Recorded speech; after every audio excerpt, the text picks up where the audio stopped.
We're now at Lake Hillier in Australia. It's not the only one of its kind in the world, but one thing does make it unique.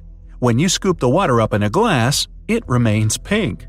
Scientists still aren't sure why the lake is this color. The most popular theory is saltwater algae and pink bacteria.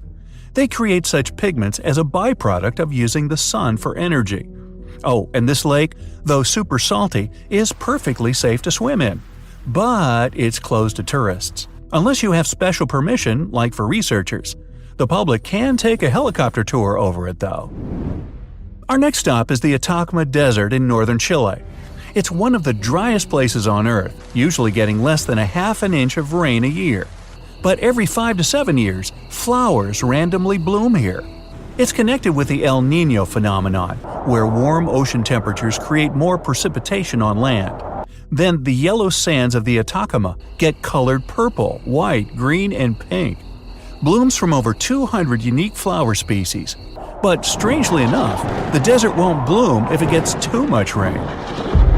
Back to Australia, we arrive at the town of Wagga Wagga in New South Wales. It's May, winter starts next month here, but the temperature is comfortably cool. The grass is still green, it's bright and sunny. In the distance you see white fields covered in snow. But as you get closer, you realize that's not snow at all. It's a blanket of spider webs. And this is a completely natural phenomenon. It's something a lot of spider species do called ballooning. They'll crawl to a high-up place, say a tree or a telephone pole, and release a stream of silk. The wind catches that silk, and the spiders take flight. If enough of them do it at once, as in millions, you get a mass spider migration and a scene that looks like something from your worst nightmare. When this spider rain ends, the land is covered in webs. Fields, trees, fences, everything around. It's totally harmless to people, though pretty inconvenient. Well, good luck sleeping tonight. Your next destination is Scotland. Okay, cue the bagpipes. If you dive in the Gulf of Corryvreckan, a narrow strait between two islands, you'll see massive underwater rocks and deep holes. They create the third largest permanent whirlpool on the planet, the Corryvreckan Maelstrom. The water moves through the strait at breakneck speed. It hits the underwater rocks, and the place looks like a pot with boiling water. The waves created in the process sometimes reach a height of 15 feet, and you can still hear the roaring whirlpool from 10 miles away. It's believed the Corryvreckan Maelstrom has swallowed dozens of sailors over the centuries. They were caught unaware by the ferocity of this natural phenomenon and pulled underwater in the blink of an eye. Okay, enough bagpipes. Your adventures are getting more and more extreme. You're heading for Antarctica. There, in the Southern Ocean, you'll find the Ross Sea Ice Shelf. Say that 5 times real fast. Later, not now. It's roughly the size of Spain, with the ocean underneath containing as much water as the North Sea. Once, scientists drilled all the way down through this enormous chunk of ice. Imagine their astonishment when they found life in those extreme conditions. The researchers came across dozens of mysterious species not known before. The most unnerving were upside-down swimming fish and overturned sea anemones hanging in the frigid waters. Hopefully, bizarre places with a notorious reputation don't frighten you. Well, too bad, because you're about to visit the Bermuda Triangle. It's an area between Bermuda, Florida, and Puerto Rico where planes and ships seem to vanish in thin air. For the first time, this place attracted a lot of attention in 1945. That's when 5 U.S. Navy planes disappeared during training. Before radio contact was lost, the flight leader said, "We're entering white water. Nothing seems right." After that, the planes with 14 men flying them disappeared. Even scarier, a rescue plane with 13 people on board never came back as well. Some people believe the mythical city of Atlantis lies at the bottom of the triangle. They claim its inhabitants use extraterrestrial technologies to sink ships and crash airplanes. Others blame rare and unexplored natural phenomena, for example, magnetic anomalies, or massive pockets of flammable methane gas. There we go again. Then, if a bolt of lightning ignited a giant methane bubble near a ship or a plane, this could probably make it sink without a trace, except the smell. But methane is found everywhere all over the world, and it never behaves this way. Some experts aren't sure there's a mystery to explain whatsoever. Lots of busy routes pass through this area. No wonder more ships and planes sink there than anywhere else. One of the most common causes of wildfires is lightning from thunderstorms. But have you ever heard of a wildfire that triggered a thunderstorm? Well, now you know. It happened on May 11, 2018, not far from Amarillo, Texas.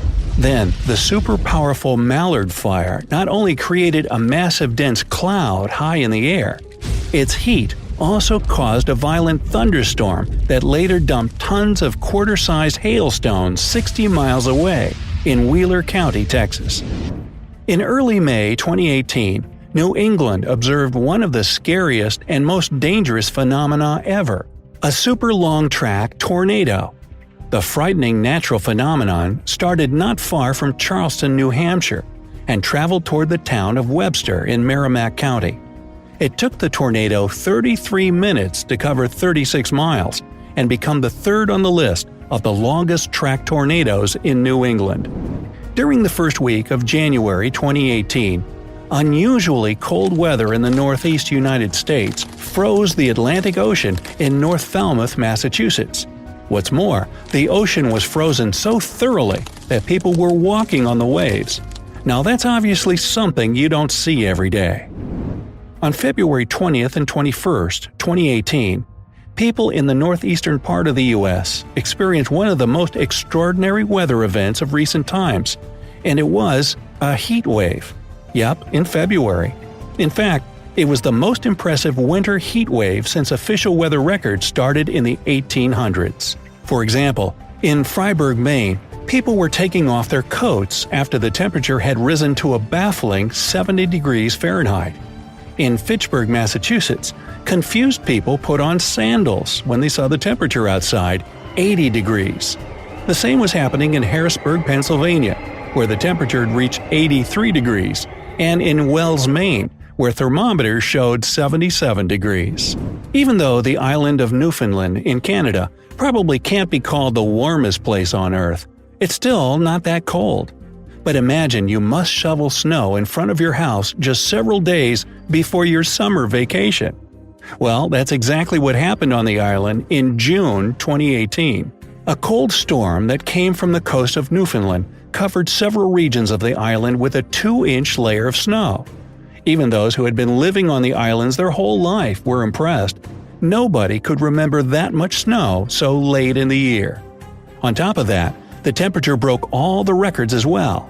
During the summer in Newfoundland, it's about 66 degrees Fahrenheit on average, and 90 degrees on the hottest day. But that infamous June shocked people with only 37 degrees Fahrenheit in the morning. Yeah, that's pretty chilly. The Danakil Depression is the hottest place on Earth, where the average temperature reaches 104 degrees Fahrenheit even in winter. And in summer, it is even hotter, reaching 140 degrees. Oh my! So we arrive on the northern border of Ethiopia, in the city of Mekelle.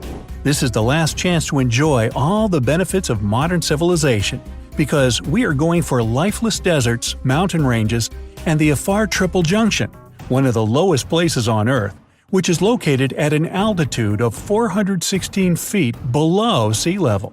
In the heart of this pit, among the geysers seething with acid and multicolored salt deposits, there is the ominous and at the same time enchanting Danakil Depression. On the way to the most lifeless place, you can meet a small village where the local tribe lives, Afar. This is one of the oldest peoples in the world. According to rumors, they are the ancestors of the Egyptians, but no one knows for sure. So this Afar village is the last parking lot in front of the entrance to the hot foundation pit. People here are cut off from civilization by their own rules and customs. Locals live in Danakil, that is, in a place that is practically nothing. This village is not supported by the state, but the village itself does not need anything from it, so the locals live here as if in a different world. They feed on wheat cakes, vegetables, raise goats, live in huts, and can sleep in the open starry sky. So romantic. No toilets, no running water, no light. Less romantic already. The only thing that connects them with civilization is camel caravans passing by. Locals are friendly toward tourists, but if you suddenly decide to go there, I would still advise to hire a local guide and guards to accompany you. Well, having had a good snack with Ethiopian tortillas, you can go further, to the center of the Danakil Depression. And believe me, here you'll definitely feel like you're on another planet. On Mars, to be precise. The ground you walk is basically made of the whole periodic table of elements. Under the soles of your shoes, colorful salts crunch yellow sulfur, red iron, and black manganese. Here, literally everything is poisoned. The lakes are filled with red, yellow, orange, and brown acid water. And there is so much salt here that it forms bizarre growths that stick out from the ground and rocks. From afar, it all looks like a frame from a sci-fi flick. Be careful, because geysers with sulfuric acid are seething everywhere, and this substance, to put it mildly, is not very favorable for the human body. The village of Kalachi in Kazakhstan has been struck by a true medical enigma that's causing people to fall asleep for days at a time. Interestingly, when they come out of it, they have no recollection of what happened. 46-year-old Taisia from Kalachi experienced this sleepy hollow 3 times in just a few years. The first time was in 2012. She was going through her regular routine at work, when all of a sudden she felt lightheaded. Once she got home, she blacked out and woke up a few days later in the hospital. A neighbor of hers had rushed to help her, but while they were driving back home, her friend fell asleep as well. The second time this happened was in March of 2014. She was getting ready to go to a concert when suddenly she started feeling dizzy again. She sat down on a chair, fell asleep, and woke up 5 days later in the hospital. Her latest experience, however, was slightly different. In February of 2015, she had another sleep attack, but it was on her feet. It was as if her legs were paralyzed and she couldn't walk properly. That episode lasted 3 days. And even though Taisia wasn't asleep, she was walking around and talking as if she were under anesthesia. The weirdest part is, she couldn't remember any of it. This mysterious epidemic was spreading across the village fast, but nobody really knew what was causing it. Taisia wasn't the only one affected by this in her family either. In 2013, her partner also fell asleep while he was fishing. He blacked out on the boat, and one of his buddies drove him to the hospital. When Taisia heard of the event, she rushed to his side.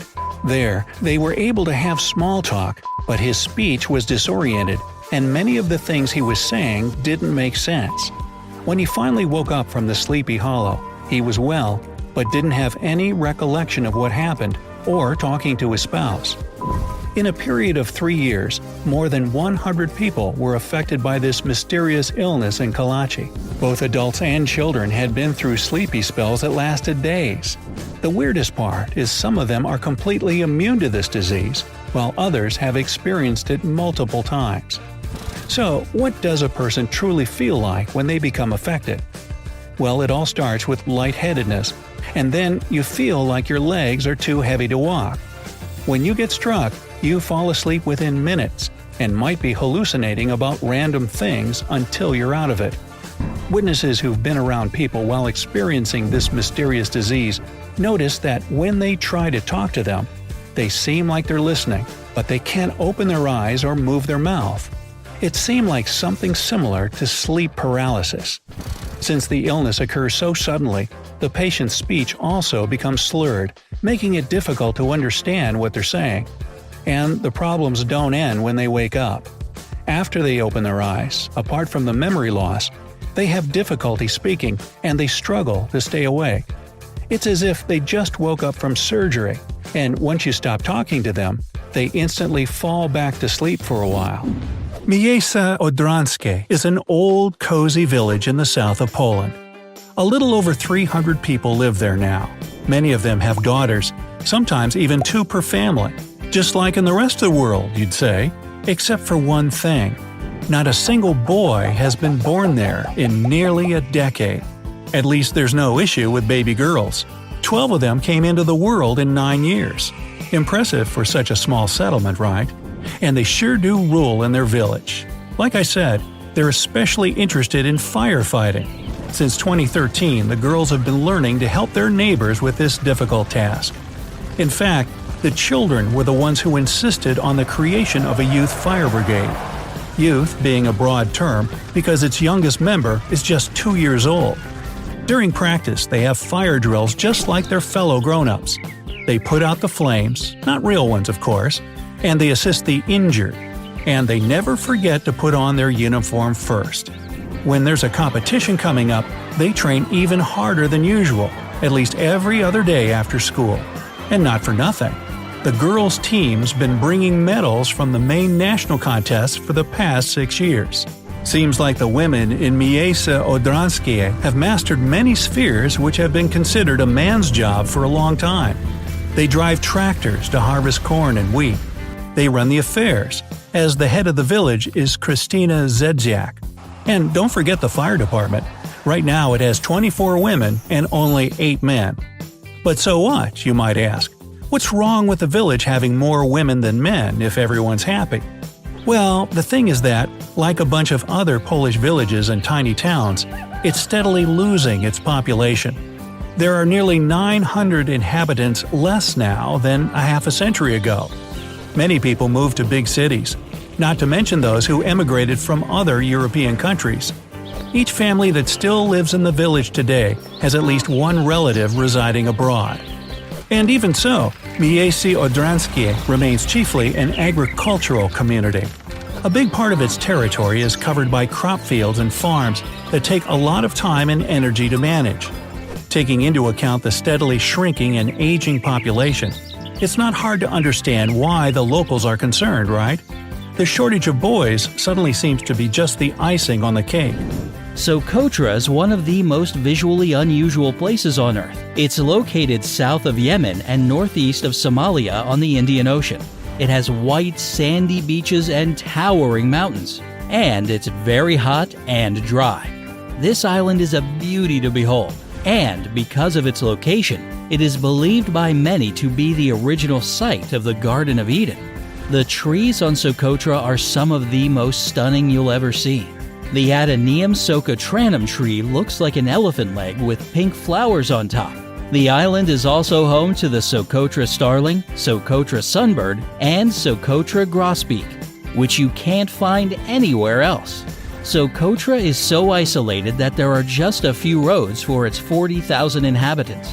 It's also host to 800 rare species of flora and fauna, a third of which are found nowhere else on Earth.